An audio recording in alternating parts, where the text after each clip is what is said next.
Good morning and welcome to episode 86 of the RetroBrown Solo Runs. Today we are doing a solo run with Cthulhu himself. Now I'm kidding, it's just Omastar, but he's based off Cthulhu if I'm being honest. I would say there's very strong references that support that. He is a rock water type, second stage evolution of Omanite. And he's got a pretty good base stat total of 495. I mean, yeah, we've got pitiful speed, which for rock type is actually kind of alright at 55, but it's still not great. But what we do have is fantastic defense and fantastic special. Our rival for today is Burlington. Thank you for subscribing, and let's get on with the run. So, Omastar has got a very good moveset starting off. We've got Water Gun, Withdraw, and Horn Attack. So we've got a great physical type move, we've got a great special type move. Meaning, the very first rival fight is going to go very swimmingly, and also Brock will go very, very quickly with us having Water Gun and his Pokemon. Pretty much, they have a little sprinkle on them, and that's it. They're gone. Omastar ourselves, we are actually going to call Cthulhu because I was going to call him old guy, but you know what, Cthulhu is much more appropriate here, and I couldn't remember how to spell Cthulhu, so yeah, this is what we're going with. I think that's spelled right. Anyway, let's go on with the first rival fight. He's going to start with Bulbasaur, give us the hardest matchup right at the end. But we're just going to Horn Attack a few times to take him down. A few times, 4 times because of the Growl. And we don't even level up into level 6. We get 67 in experience, but yeah. We are going to go straight to Pewter City. We're going to heal up because we got poisoned by a random Pokemon in Viridian Forest. And we're going to go straight against Brock. We're level 6 here. Level 5, level 6. Level 6. And yeah, we are just going to decimate his entire team. Water Gun nearly takes out the Onix in one as well, and that gets us our very first badge. This was off to a fantastic start, but then again, Water type Pokemon seem to be doing the best in Gen 1 so far in all of my solo runs. Because we start off with that Rock type as well, we actually give ourselves a great opportunity to take on some trainers that we normally wouldn't go against, like the Raticate trainer in Mount Moon. His Hyper Fangs do a lot of damage, but with us being that Rock type and that high defense, we actually have a great type Pokemon for this early game. Let's have a talk about our moveset.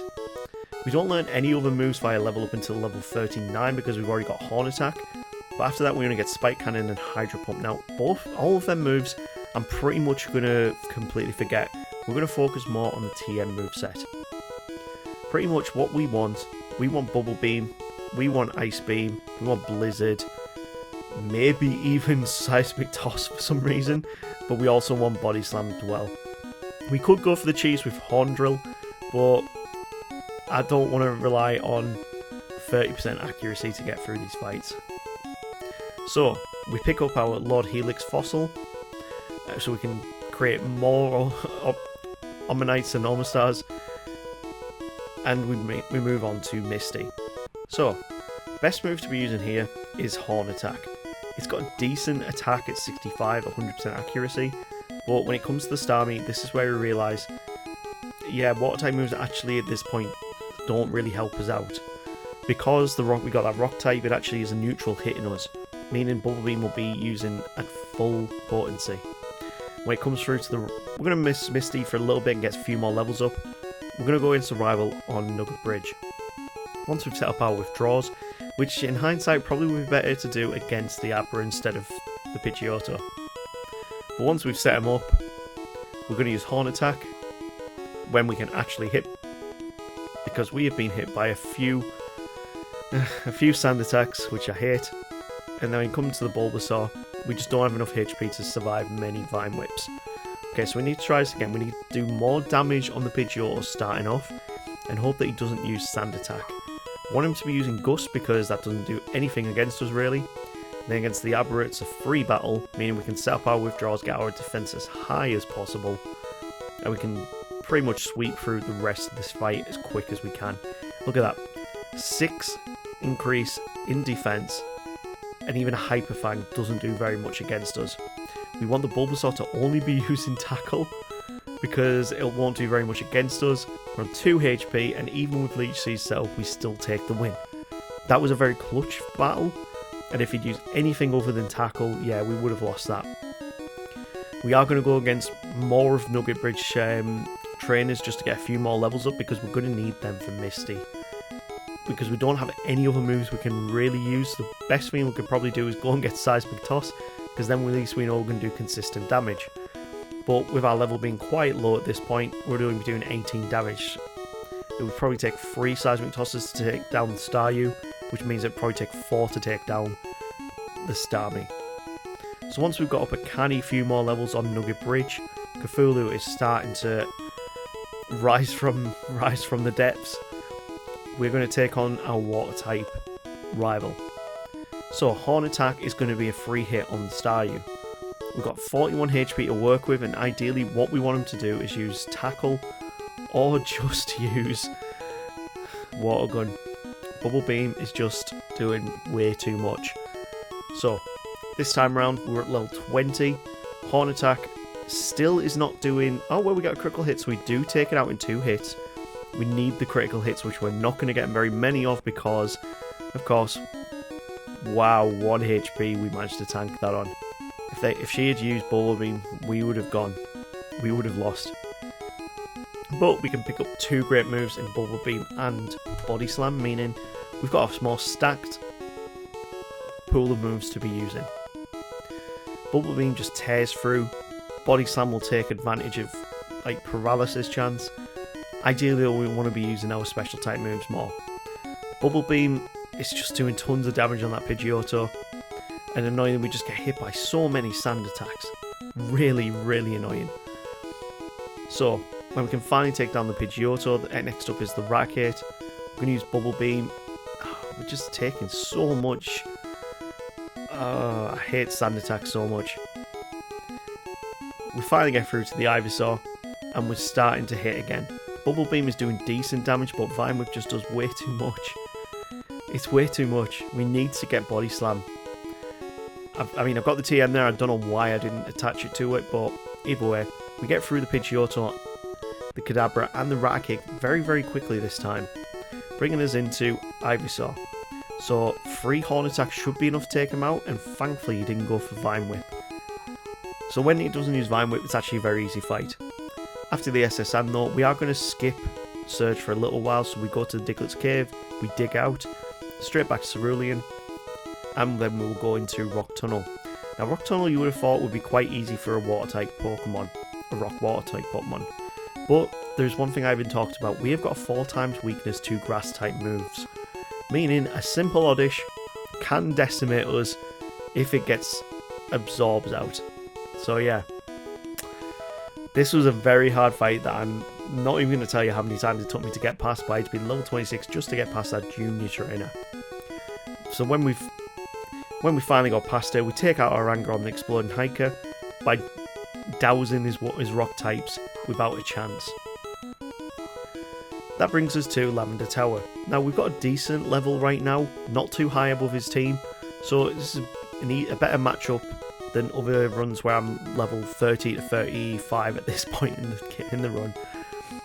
So that brings us to his final couple of Pokemon. Kadabra is going to go down to a Body Slam, and the Ivysaur, we need to get the Body Slams in. If we can get the Paralysis, that'd be perfect. We do, and he goes for Leech Seed, giving us the win. So yeah, we're doing alright so far. Moving on to Celadon though, we are going to go and pick up the Freshwater because we want the best move that we can learn for this point in the game, which is Ice Beam. A lot more potent than Bubble Beam will be, especially with some of the fights coming up, because yeah, we don't need Water Gun, it's only 40 base power, and we're going to move on to the Rocket side quest first. It's going to be quicker for us to go through here first, I find. And yeah, we're Ice Beaming our moveset. We've got a very powerful move to take out a lot of rockets. Whee! I love these things. Let's see how we do against Giovanni. We should do very well. We've got the type advantage. And Bubble Beam takes out his 2 first Pokemon without much of a problem. It's going to take 2 Bubble Beams to take out the Kangaskhan, and we're at level 32 moving into the next fight. Now, I can either go to Erica or I can go to Surge. Ideally, I want to get through this as quick as I can. So, when I realised that I actually can't use Fly yet, it makes more sense for me to go back to Vermilion, open up Saffron, and then once we've got Fly after beating Surge, we can sweep through this game a lot quicker. So, we need to heal up here, because we are poisoned from our previous fight, and going against Surge, this should not be a problem whatsoever. I hate this gym challenge as well because it just takes... I don't know how other people do this where they can get it first time, but literally this here, I lost half an hour trying to find the right combination of switches, because even though it says, oh, it's right next to it, no, it's not. Not half the time it isn't. And then you have to go and try and find it again. You've got 15 choices to try and look through. 15 or 16. I think it's 15. Yeah, it's 15. And yeah, it just takes... I lost genuinely half an hour trying to find these bloody buttons. I really wish there was a little cheat where you can unlock these straight away, but I've not found anything so far. Hey, look at that. It's... The clue is that it's right next to it, but it wasn't there. When I do finally find it, it was at the first switch was in the bottom right, and that second switch was in the top second along from the left. How is that next to it? This is what annoys me about that thing so much. We take out our frustration on Surge, we get Fly, and we have lost a lot of time. We need to start making this up. So, next we are going to go straight over to Lavender Tower and open up the game some more. We're going to flush out all of the rockets from Lavender Tower, and then pick up the Poker Flukes. Then we can go down to Fuchsia City after getting rid of the Snorlax.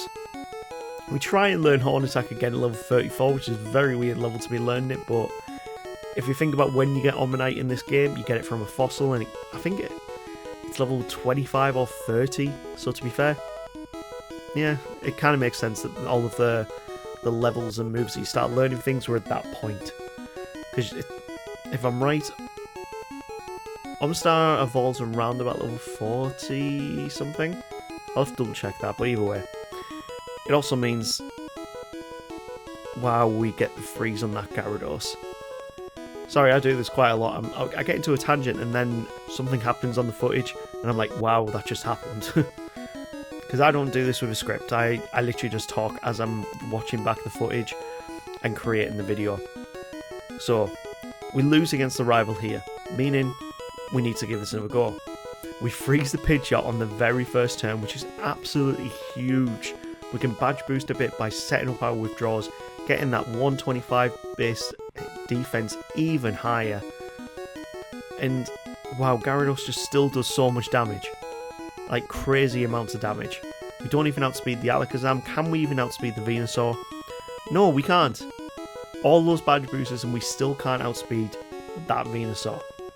I tried this a lot more times till it got to the point where it was like, this just isn't working, we need a few more levels. So I decided, let's go beat Erica, let's keep some momentum going, and let's move on to the next parts of the video. We pick up Mega Drain, which we can't learn. It would actually be pretty cool if we could learn it, but yeah. Let's move on to Fuchsia City as well, because there's a few trainers to the west of Celadon, meaning we can get a few more levels up that are very, very easy to beat. And when we can move through to Koga as well, we're going to get a few more levels there, because of our high defense and poison being a physical type attacking move, they're not really going to do too much on us, and to be fair, the rock type resists it anyway. So, Bubble Beam is doing decent amounts on the Muck. We do get poison there annoyingly, but we're just going to tear through his team quite quickly. The worst thing that can happen, of course, is going to be if he uses self-destruct, especially with 2x attacks, but we still managed to tank it because of our massive defense and our rock typing, which resists normal type moves, which is the same as self-destruct. So yeah, now we've got up a few more levels, we can go back to Saffron City. We've picked up Surf as well, which is our best water type move that we can learn. Yes, we could learn Hydro Pump, but I don't like the fact it's only got 80% accuracy and 5 PP. Not worth it when you're doing a solo run as much, because you need to get through as quick as possible.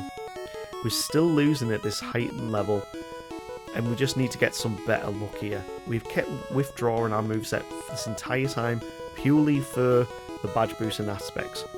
We get through the Gyarados a bit easier this time, and now we start setting up our withdrawals against the Growlithe because it can do barely any damage to us. So once we set up all of our withdraws, worst thing that can happen here is if we get burned. And next we're going to use Surf and sweep through as many as we can. Body Slam was now a one-shot on the Alakazam, and Ice Beam nearly takes out the Venusaur in one.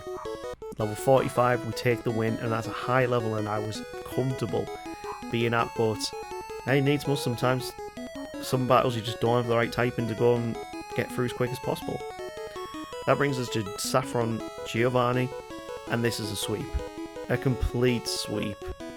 Every single Pokemon goes down to a Surf, and because of our level 46, yeah, this is a very easy fight. That brings us on to Sabrina, and we are getting close to the end of the game here.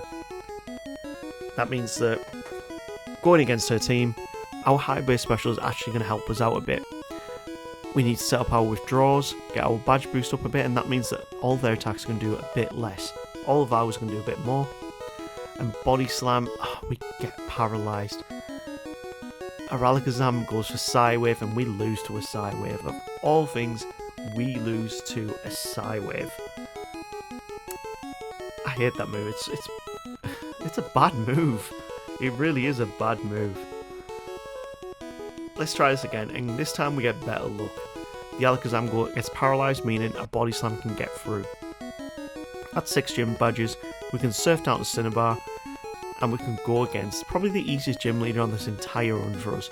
Let's go against Blaine. We Surf his Growlithe, Surf his Ponyta, Surf his Rapidash after a Stomp, and can we one-shot the Arcanine? We can, and we even get burned in the process. Easy fight. Let's move on to Giovanni, because it's the last fight we need to do, and then after that is the Elite Four. Cthulhu is nearly resurfacing from the depths to enact. I don't even know what I'm trying to say now.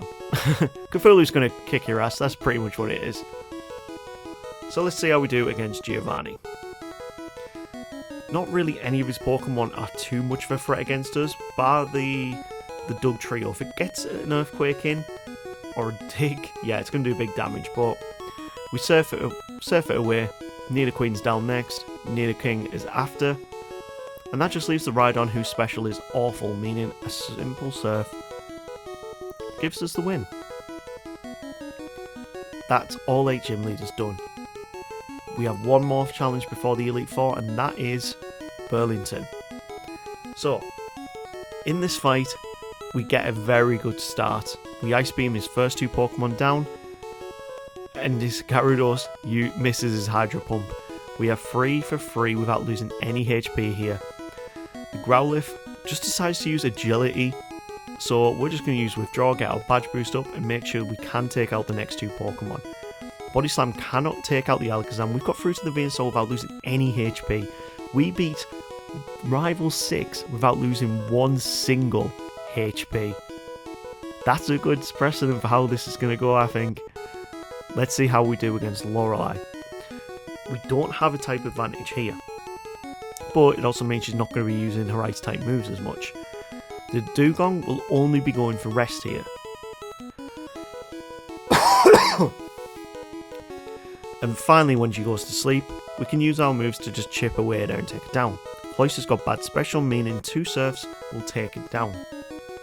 Slowbro is probably the tankiest Pokemon here, but as long as it doesn't use Amnesia, a couple of Surfs will give us the win. Same against the Jinx. And even against the Lapras, we want to be using Surf, because Body Slam won't do too much. Our special is our highest stat, well, second highest to defense, and we take a first time win against Lorelei. I go into Bruno without even healing. I'm that confident we're going to do that well. We just surf our way through the entire fight. Now, if he actually had a move like Cross Chop in Gen 1, he would actually do alright against a Rock type. But all he has is Submission, and he barely uses it. All of his moves are random. That's 2 Elite Four members completed without any hitches whatsoever. But of course, we have Agatha, and she is so random as to how she goes. We managed to take down the first Gengar without taking any HP off. We get through to a third Pokemon without losing any HP, and then the Horde starts using Nightshade, which is very annoying, because if that final Gengar uses Nightshade on us, which it does, we had 58 HP. it's going to do 60 damage on us. We had no chance. In the next fight, she goes for a Golbat straight away, a Golbat switch. Next up is the Gengar, and then she switches again into Haunter. These switches are not helping her out here, because we're pretty much getting out what we need to attack in first. And even through confusion, we are taking hits. We're giving out hits. The final Gengar goes for Toxic and then Dream Eater instead of going for another Nightshade. So we take a win. This is looking pretty good. We haven't lost too many times in the Elite Four. And even against Lance, we should do okay as long as we can take down this Gyarados. Because that's how much Hydro Pump does. It takes us out in 2 hits. Yeah. So, ideally, the best scenario here, we need to freeze that Gyarados. Because it's just doing so much damage to us. And when we finally get frozen it, we can use Withdraw. And we can get our Badge Boost glitch up. Because we want to be able to outspeed any of his Pokemon. And Ice Beam will take out pretty much all of them in 1 hit. Aerodactyl goes down. That was the scarier one in my opinion. And then Dragonite goes for a Hyper Beam. It outsped us even with Badge Boost. That means there's just one final challenge. Here we go. Burlington sends out his Pidgeot. We send out our Cthulhu. With Cthulhu is nearly come back to the surface. And we go for the Ice Beam. We've got a few withdrawals set up, meaning Body Slam will do bigger damage on the Alakazam, but he gets a massive Psychic out. This isn't looking good. Surf will do big damage on the Rhydon. Next up is going to be the Gyarados. Now, if we get the freeze... No, we don't get the freeze. We don't even outspeed. Let's try that again. Ideally, if we can get a freeze on that Pidgeot starting off, this will be perfect. We don't get it, and she uses Mirror Move. Next up is the Alakazam. Now, we are going to mimic Recover. That is the one thing that an Omastar is missing from its moveset. Is a recovery move that isn't Rest. With Recover, we can keep our HP up, and we can use Surf on the Alakazam.